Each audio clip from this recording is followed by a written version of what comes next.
Joined in studio now by Lakeland Athletic Director as well as the President of the CCAA, Al Rogan. Al, thanks for joining us. That's probably the second part of the title is not something that many people in town probably know, hey? No, it's a role he took on last year. President of the CCAA is a 2-year term, so renewable for another term. But so I'll be moving to my second year of the term, and it's been a good first year. Nothing too taxing to deal with, but it's just more experience, more knowledge, to get to learn what other people around the country are doing. Yeah. And so fortunately for you, as you were saying off camera, you get to spend your time still in Lloyd. You have too many other things, obviously, with the wrestlers to take care of.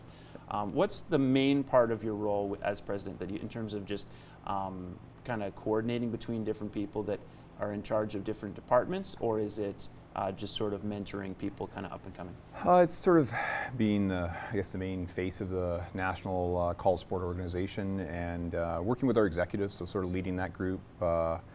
We have an office staff of 4. My main role is to work with our CEO in Ottawa, who kind of does the day-to-day operations of the CCAA and just making sure we're moving down the right direction. So working on things like strategic plans and a lot of the administrative stuff that people aren't crazy about, but it's all experience, it's all good.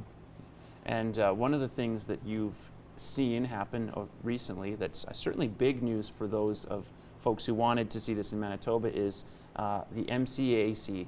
Am I getting that acronym correct? You betcha, the Manitoba College Athletic Conference. Yeah, and they are going to finally join the CCAA, which is something that's been kind of rumored, I guess, for a couple of years.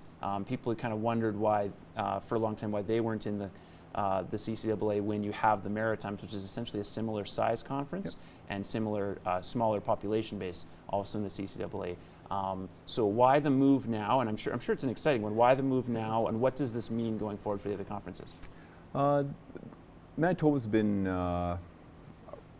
asking and inquiring about joining the CCAA for a number of years now. A few years ago, they inquired, and in credit to them, they felt they weren't ready. They didn't feel all their institutions were prepared to be a member of the CCAA. So they went back. They did a little more work, and it's been about a 2-year process, the application phase.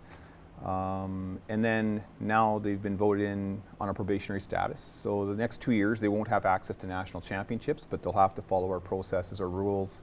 They'll be competing against some of our teams exhibition-wise. And then in year 3, if things progress through and they meet all the expectations over the first couple years, then they'll have access to national championships.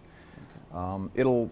It'll definitely elevate the competitive level of our conference. We know that of the National Association, we know, like Lakeland, for example, has a number of student athletes that come out of Manitoba, out of the province of Manitoba, and some pretty talented kids that come to Lakeland.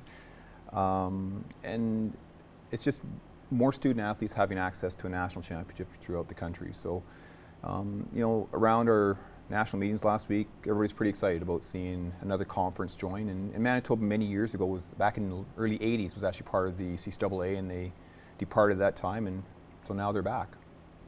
And that's obviously going to change the competitive balance in some sports like volleyball, basketball, where down the road you have less wildcards.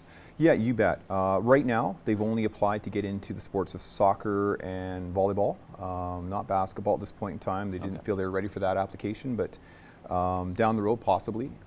So what's probably going to happen is there'll be one less wild card because each conference ends up with a opportunity to send one team to compete, but there will be a wild card in both soccer and volleyball in both genders. So we'll see how it goes.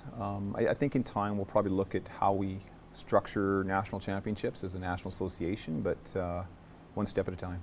One step at a time indeed, but one big step certainly for Manitoba and the athletes situated there.